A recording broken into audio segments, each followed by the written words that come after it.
अस्सलाम वालेकुम स्टूडेंट्स। उसके बाद आज हम आपके चैप्टर नंबर 6 का टॉपिक डिस्कस करेंगे, Bernoulli's equation, the very famous equation in fluid mechanics.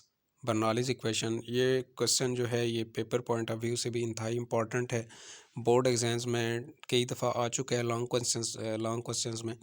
और उसके अलावा इस टॉपिक में हम डिस्कस करेंगे कि जो प्रेशर का काइनेटिक एनर्जी और पोटेंशियल एनर्जी के साथ क्या रिलेशन है, और काइनेटिक एनर्जी और पोटेंशियल एनर्जी को चेंज करने से प्रेशर पर क्या उसके इफ़ेक्ट्स होते हैं, क्या असरात होते हैं।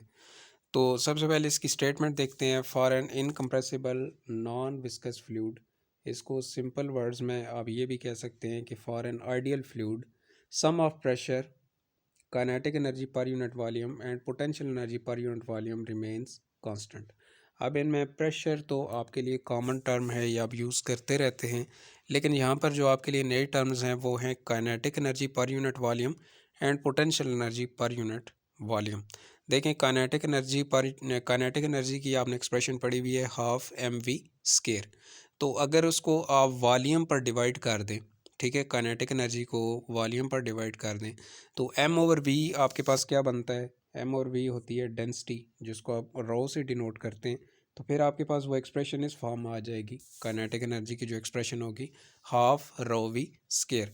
और सेम एज इट इज़ आप पोटेंशियल एनर्जी को भी वी पर डिवाइड कर दें, तो पोटेंशियल एनर्जी की टर्म होती है एम जी एच। तो एम को वी पर डिवाइड करने से आपके पास वो एक्सप्रेशन आ जाएगी रो जी एच। तो इन तीनों का जो सम होता है वो हमेशा कांस्टेंट रहता है किसी भी फ्लूइड के अंदर। तो अब यहाँ पर जो बात काबिल गौर है वो ये है कि हम इन तीनों को ही क्यों ऐड करते हैं। हम सिर्फ काइनेटिक एनर्जी और सिर्फ पोटेंशियल एनर्जी को क्यों नहीं ऐड करते। तो एक बात आपने जहन में रखनी है कि फ़िज़िक्स का ये लॉ है कि फ़िज़िक्स के अंदर हमेशा उन क्वांटिटीज़ को आपस में ऐड किया जाता है जिनके यूनिट्स सेम हों आपस में। तो अगर हम सिर्फ प्रेशर और सिर्फ काइनेटिक एनर्जी को ऐड करें तो प्रेशर का यूनिट और होता है और काइनेटिक एनर्जी का यूनिट अलग है। लेकिन अगर काइनेटिक एनर्जी को पर यूनिट वॉल्यूम पर डिवाइड कर दिया जाए तो फिर इन दोनों के यूनिट्स, बल्कि इन तीनों के जो यूनिट्स हैं वो सेम बनते हैं। प्रेशर के भी, kinetic energy per unit volume and potential energy per unit volume, इन तीनों के जो यूनिट्स हैं वो सेम होते हैं। ये आप डायमेंशनली चेक भी कर सकते हैं। तो फिर इसकी एक्सप्लेनेशन पर चलते हैं। तो उसके लिए सबसे पहले आपने इसकी डायग्राम कंसिडर करनी है कि आपने एक पाइप लेना है जो कि ग्राउंड से एक ख़ास हाइट के ऊपर मौजूद है। ठीक है, पाइप का ये अपर एंड है, ये इसका लोअर एंड है। अपर एंड पर जो फ्लूइड का प्रेशर है वो P1 है, और फ्लूइड ने जितना डिस्टेंस कवर करना है वो डेल x1 है। इसका एरिया जो है वो A1 है, और जिस वेलोसिटी से ये मूव कर रहा है वो V1 है, और जो इसकी ज़मीन से हाइट है वो h1 है। ठीक है, अब ये फ़्लो करके डाउनवर्ड मूव करेगा, तो यहाँ पर इसका जो एरिया होगा वो same as it is A2 होगा, वेलोसिटी V2 होगी, प्रेशर P2 होगा, और हाइट H2 होगी, और जो इसका डिस्प्लेसमेंट होगा वो डेल x2 होगा। ठीक है, यहाँ पर जो प्रेशर लग रहा है वो इन फ्लूइड की डायरेक्शन में लग रहा है, इसके ऊपर जो प्रेशर इन डेवलप हो रहा है, और यहाँ पर जो प्रेशर लग रहा है वो अगेंस्ट एक्ट कर रहा है यहाँ पर। ठीक है, तो ये चीज़ें आपने जहन में रखनी है। अब हम यहाँ पर वर्क डन फाइंड करेंगे। ठीक है, तो वर्क डन हम फर्स्ट एंड पर फाइंड करेंगे, W1 का नाम हम उसको देंगे। तो वर्क डन जो होता है, वर्क डन की एक्सप्रेशन आपने पढ़ी हुई भी है। वर्क डन किसकी इक्वल होता है? F.D की इक्वल होता है, फोर्स इनटू डिस्प्लेसमेंट। डिस्प्लेसमेंट को हमने यहाँ पर डेल एक्स का नाम दिया हुआ है, तो वर्क डन W1 किसकी इक्वल आ जाएगा फिर? W1 is equal to F1 into del x1। तो यहाँ पर F की जगह आप यूज़ कर सकते हैं P1 इंटू A1 का फैक्टर, क्योंकि देखें आपको याद होगा कि प्रेशर जो है वो किसकी इक्वल होता है? P is equal to F over A, force per unit area की इक्वल होता है। ठीक है, प्रेशर इक्वल होता है फोर्स पर यूनिट एरिया की, तो यहाँ से आपके पास F किसकी इक्वल आ जाएगा? PA की इक्वल आ जाएगा। ठीक है, F is equal to PA। ठीक है, तो आप जो है वो F की जगह F1 की जगह क्या यूज़ कर सकते हैं? P1 A1। तो फिर आपके पास वर्क डन W1 की इक्वेशन क्या बन जाएगी, P1 A1 डेल X1। यहाँ पर वर्क डन पॉजिटिव है। वर्क डन के पॉजिटिव होने का मकसद यहाँ पे क्या है, क्योंकि यहाँ पर जो वर्क डन हो रहा है इसके ऊपर, ठीक है, अपर एंड पर, वो फ्लूइड की डायरेक्शन में हो रहा है, ठीक है, उसके अगेंस्ट नहीं है। इस वजह से यहाँ पे जो वर्क डन होगा वो पॉजिटिव होगा। अब सिमिलरली आपने जो इसका लोअर एंड है उसके लिए भी आपने वर्क डन की एक्सप्रेशन डेवलप करनी है, लेकिन साथ नेगेटिव का साइन लगा देना है। W2 same as it is आ जाएगा, P1 की जगह P2, A1 की जगह A2, P2 A2 into del X2, साथ नेगेटिव का साइन आएगा। अब नेगेटिव साइन क्या शो कर रहा है, उसके लिए आपने ये स्टेटमेंट यूज़ करनी है, W2 is taken as negative, work is against the fluid force, क्योंकि यहाँ पे जो वर्क डन है वो फ्लूइड फोर्स के अगेंस्ट हो रहा है, इस वजह से, क्योंकि प्रेशर की जो डायरेक्शन है वो अपोजिट है P1 के मुकाबले में P2 की, तो इस वजह से यहाँ पे जो वर्क डन होगा वो नेगेटिव आप लेंगे। अब आपने टोटल वर्क डन फाइंड करना है, तो टोटल वर्क डन आपके पास क्या आ जाएगा, W is equal to W1 plus W2, दोनों एक्सप्रेशन ऐड कर दें, P1 A1 del X1 plus into minus P2 A2 del X2, plus minus minus हो जाएगा, आपके पास इक्वेशन आ जाएगी P1A1 del X1 minus P2A2 del X2। अब according to equation of continuity, यहाँ पे आपने इक्वेशन ऑफ कॉन्टीन्यूटी का रेफरेंस यूज़ करना है। उसमें आपने पढ़ा था कि area into distance A1 del X1 या फिर A2 डेल X2 किसकी इक्वल था, V की इक्वल था, वॉल्यूम की इक्वल था। तो जहाँ जहाँ पर A1 डेल X1 है या फिर A2 डेल X2 है, वहाँ पे आपने V का फैक्टर यूज़ करना है, ठीक है। तो आपके पास वर्क डन की इक्वेशन क्या आ जाएगी, W is equal to P1 V minus P2 V। तो यहाँ पर आपने V कॉमन ले लेना है, V कॉमन लेंगे तो W की इक्वेशन आपके पास आ जाएगी, W is equal to P1 minus P2 into V, ठीक हो गया। इसको आपने इक्वेशन नंबर 1 का नाम दे देना है। उसके बाद फिर आपके पास वॉल्यूम किसकी इक्वल होता है, मैस ओवर डेंसिटी के, क्योंकि डेंसिटी इक्वल होती है मैस ओवर वॉल्यूम के, तो आप वॉल्यूम को लिख सकते हैं मैस ओवर डेंसिटी के, M ओवर रो लिख सकते हैं।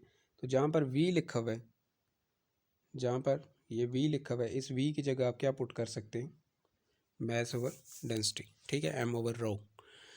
अब आपने वर्क डन जो है फाइंड करना है, इसके ऊपर देखें, आपको याद होगा कि वर्क डन इक्वल होता है चेंज इन एनर्जी के, ठीक है। तो अब यहाँ पे दोबारा डायग्राम के ऊपर चलें, तो देखें जो फ्लूइड है इसकी हाइट चेंज हो रही है, ठीक है, फ्लूइड डाउनवर्ड मूव कर रहा है, हाइट चेंज हो रही है, तो इसका मतलब है पोटेंशियल एनर्जी में भी चेंज आएगा, और ये डिस्टेंस भी कवर कर रहा है, तो इसका मतलब है इसकी काइनेटिक एनर्जी में भी चेंज आएगा। दोनों एनर्जीज़ में चेंज आ रहा है, तो हम दोनों एनर्जीज़ का सम ले लेंगे, ठीक है। चेंज इन एनर्जी फिर किसकी इक्वल हो जाएगा, change in kinetic plus change in potential. तो वर्क डन इक्वल आ जाएगा change in kinetic plus change in potential.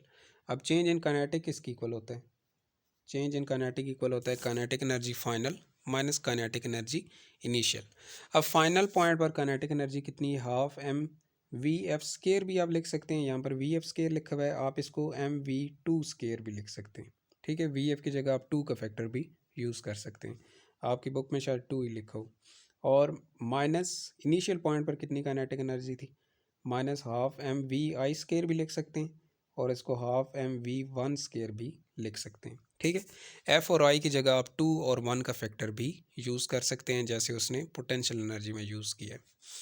तो देखें, अब चेंज इन पोटेंशियल क्या आ जाएगा आपके पास, चेंज इन पोटेंशियल होगा potential energy final minus potential energy initial.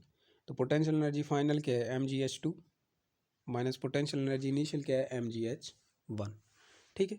अब ये दोनों एक्सप्रेशंस आपने यूज़ करनी है इक्वेशन बी में, ठीक है, इस इक्वेशन में, सॉरी इक्वेशन 2 में, ठीक है। इक्वेशन 2 में आपने चेंज इन काइनेटिक की जगह काइनेटिक एनर्जी का चेंज पुट कर देना है, और चेंज इन पोटेंशियल की जगह चेंज इन पोटेंशियल का यूज़ कर लेना है, और वर्क डन की जगह आपने वर्क डन की एक्सप्रेशन लिख देनी है जो आपने ऊपर इक्वेशन लिखी थी, इक्वेशन ए का, जिसको आपने नाम दिया था P1 minus P2 into M over rho, ठीक हो गया। उसके बाद नेक्स्ट स्टेप आपने क्या करना है कि यहाँ पर देखें, ये जो m है इन सब में, m इन सब में कॉमन है, ठीक है। आप m को कॉमन ले लें, m को आपने कॉमन ले लेना, m को बाहर कॉमन ले लेंगे तो ये जो लेफ़्ट साइड पे m है ये राइट साइड के m के साथ क्या हो जाएगा, कैंसिल हो जाएगा। आपके पास इक्वेशन क्या आ जाएगी, P1 माइनस P2 इंटू 1/रो is equal to, right hand side से m जो है वो एलिमिनेट हो जाएगा, आपके पास एक्सप्रेशन बच जाएगी हाफ mv(f²। अब इनमें mv(f² लिखा हुआ है, आप इसको हाफ mv(2² भी लिख सकते हैं और इसको हाफ mv(1² भी लिख सकते हैं, माइनस GH2 माइनस GH1, क्योंकि g के साथ जो h है उसके साथ 2 और 1 लिखा हुआ है, तो आप v के साथ भी 2 और 1 लिख सकते हैं, ठीक है। उसके बाद है ये जो रो था इस साइड पे ये इधर डिवाइड हो रहा है, राइट साइड पे आकर ये मल्टीप्लाई हो जाएगा और मल्टीप्लाई ये सारी एक्सप्रेशंस के साथ होगा, तो आपने ब्रैकेट के अंदर सारी एक्सप्रेशंस के साथ रो को क्या कर देना, मल्टीप्लाई कर देना। तो आपके पास एक्सप्रेशन आ जाएगी P1 minus P2 is equal to half rho V(f²) minus half rho Vi² plus rho GH2 minus rho GH1। अब यहाँ पर आपने सिंपल एक स्टेप करना है, वो क्या करना है कि जितनी भी 1 वाली वैल्यूज़ हैं उनको लेफ़्ट साइड पे ले आएँ और जितनी भी 2 वाली वैल्यूज़ हैं उनको राइट साइड पे ले जाएं। तो देखें इधर माइनस P2 है ना, P2 को इस साइड पे ले आएँ और इधर जितने भी 1 वाले फैक्टर्स हैं इनको लेफ़्ट साइड पे ले आएँ, तो आपके पास एक्सप्रेशन आ जाएगी P1 plus half rho V(1² plus rho GH1 is equal to P2 plus half rho V(2²), ठीक है। VF की जगह आप V2 पुट कर दें, ठीक है। यहाँ पर आप 2 का फैक्टर यूज़ कर लें, half rho V(2² plus rho GH2। तो यहाँ पर देखें कि लेफ़्ट साइड पे लिखा हुआ है P1 plus half rho V(1² plus rho GH1। ये किस चीज़ का सम है, ये है अपर एंड के ऊपर pressure, kinetic energy per unit volume plus potential energy per unit volume का सम है, is equal to sum of potential energy, sum of pressure plus kinetic energy per unit volume and potential energy per unit volume at lower end, ठीक है। तो upper end के ऊपर pressure, kinetic energy and potential energy का sum जो है वो lower end के ऊपर pressure, kinetic energy and potential energy के सम के इक्वल है। तो इसका मतलब है इस एक्सप्रेशन को हम इस फॉर्म में लिख सकते हैं कि pressure plus kinetic energy per unit volume plus potential energy per unit volume remains constant. This is required Bernoulli's equation. ये आपकी जो बर्नौलीज इक्वेशन है उसका प्रूफ जो है वो यहाँ पे कंप्लीट हो गया। होप सो आपको ये टॉपिक क्लियर हो गया होगा। अगर फिर भी इसमें कहीं पर भी कन्फ्यूजन हो तो मुझसे कंसर्न कर लें। सिर्फ इसमें आपने एक चेंज करना है, ये प्रूफ बहुत ही आसान वर्डिंग में लिखा हुआ है। सिर्फ जहाँ पर VF2 है ना, सॉरी VF है ना, वहाँ पे आपने V2 लिखना है और जहाँ पे VI है वहाँ पे आपने V1 लिख लेना है, ठीक है। तो फिर आपको मज़ीद इसमें आसानी रहेगी। बाकी इसमें कोई इतनी कॉम्प्लिकेटेड बात नहीं है, ठीक है। फिर भी कन्फ्यूजन हो तो मुझसे कंसर्न कर लें। Thank you.